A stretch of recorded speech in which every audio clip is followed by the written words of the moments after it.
कोलकाता के RG car medical college में trainee doctors के साथ रेप के बाद, उसके मर्डर के बाद से डॉक्टरों में काफ़ी गुस्सा है। आज बाराबंकी में इंडियन मेडिकल एसोसिएशन की अपील पर सारे डॉक्टरों ने प्रदर्शन किया है।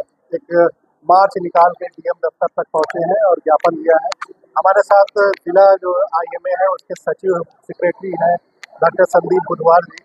उनसे जानेंगे इस पूरे मसले पे क्या उन लोगों की मांग है। डॉक्टर साहब, आज आप लोगों ने ज्ञापन दिया है, जी जी। क्या मांगे हैं आपको? हमारी मांग ये है कि जिन लोगों ने ये किया है, ये विभत्स कांड किया है, उनको कड़ी से कड़ी सजा मिलनी चाहिए।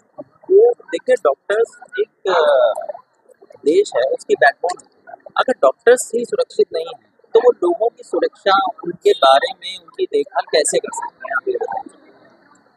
किस टाइप की सुरक्षा आप लोग चाह रहे हैं? सुरक्षा ये कि जहाँ पर जैसे मेडिकल कॉलेजेस है वहाँ सिक्योरिटी होनी चाहिए। रात में जो लेडी डॉक्टर्स काम करती हैं, मेल डॉक्टर्स काम करते हैं, उनकी सुरक्षा होनी चाहिए। हम लोग क्लिनिक चलाते हैं, उस पर सुरक्षा मिलनी चाहिए। इस पर कोई राजनीति नहीं होनी चाहिए कभी भी। अगर कोई डॉक्टर कोई सुरक्षा की डिमांड करता है, चाहे वो प्राइवेट हो चाहे वो गवर्नमेंट हो, गवर्नमेंट को उसके बारे में सोचना चाहिए एक बार। क्योंकि डॉक्टर कोई किसी को जबरदस्ती किसी को नुकसान पहुंचाने की कोशिश नहीं करेगा।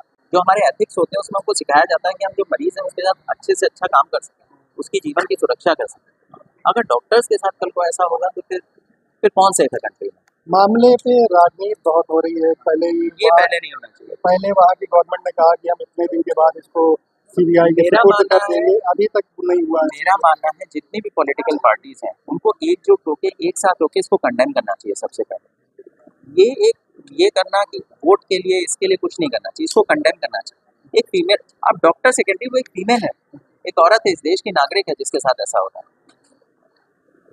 तो और किस तरीके से आगे अगर बातें नहीं मानी जाती तो किस तरीके से कदम आगे हम लोग देखते हैं कि अभी तो वन डे कॉल ऑफ किया गया है। अगर आगे ऐसा रहेगा तो इसको हम लोग आगे बढ़ाएंगे। इमरजेंसी सर्विसेज चालू है। जिन लोगों के पास emergency services, emergency patients admitted हैं, वो लोग उन्हें देख रहे हैं। पर हाँ, ओपीडी सर्विसेज अभी बंद है। कुछ महिला डॉक्टर भी हैं यहाँ पे। क्या नाम है आपका? मेरा नाम अलका श्रीश है। मेरे हस्बैंड डॉक्टर हैं, सीएमओ रहे हैं यहाँ, और मेरी बेटी भी डॉक्टर है मेदांता में, और वो सीनियर रेजिडेंट रही है। मैं ये चाहती हूँ, हम महिलाएं तो बिल्कुल भी सुरक्षित नहीं हैं, और रात में 24-24 घंटे ड्यूटी करती हैं वो लोग, और उसके बाद कम से कम एक गार्ड हो, या उनके सोने की व्यवस्था सही हो, उनके बैठने की व्यवस्था सही हो, ऐसा कुछ भी नहीं है उनके संग। उन्हें कोई सुरक्षा नहीं दी जाती है, और ड्यूटी उनसे पूरी ली जाती है। तो ये तो एक तरह से मानवता का हनन है। वो कैसे काम करेंगी, कैसे काम कर रही हैं, ये हम लोग जब माँ हैं तो जानते हैं। जब ये कांड होने के बाद मानसिक रूप से इतना परेशान है कि जब रोज रोज उससे फ़ोन करके पूछते हैं कि बेटी तुम्हारी आज नाइट ड्यूटी है, कहाँ हो, किस जगह हो, क्या हो, तो इसका मतलब है कि हम मेंटली भी सुरक्षित नहीं। और जब हम भी नहीं सुरक्षित हैं, जब माँ होकर सुरक्षित नहीं है, तो जो ड्यूटी कर रहा है, जो डॉक्टर है, वो कैसे सुरक्षित है? और इसमें राजनीति करके लोग, राजनीतिक उससे ही ये मामले दब जाते हैं।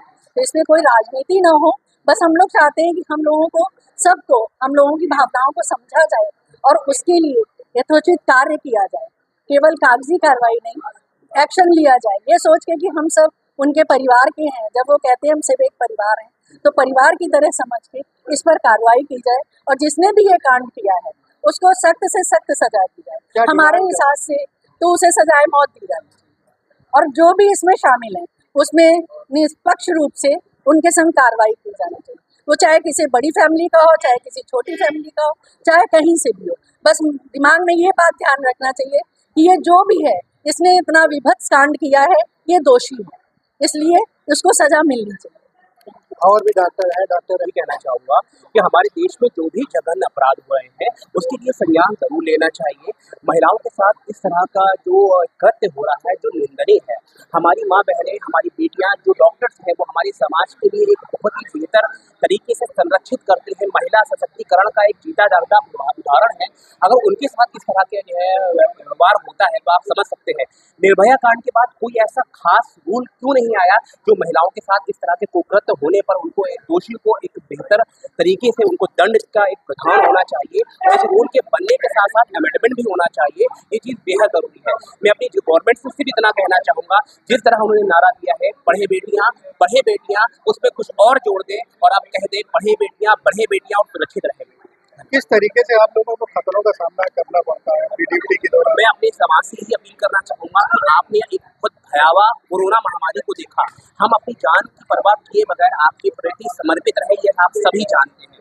समाज से सिर्फ इतना आपसे इतना समाज से कहना चाहेंगे कि आप जरूर से जरूर डॉक्टर के प्रति एक मर्यादित भाव रखें और एक आप कह सकते हैं कि एक सुरक्षा भाव हमारे अंदर तब आएगा जब हमें आपसे सम्मान मिल पाएगा। छोटी छोटी घटनाओं पर डॉक्टर को मारा जाना, इस तरह की जो असंवैधानिक चीजें हो रही हैं वो बहुत ही निंदनीय है। मैं समाज से कहना चाहूंगा कि हम आपके समाज को स्वस्थ बनाने के लिए अथक प्रयास करते हैं। हम अपनी जान की परवाह किए बगैर आपके स्वास्थ्य को बेहतर बनाने का प्रयास करते हैं।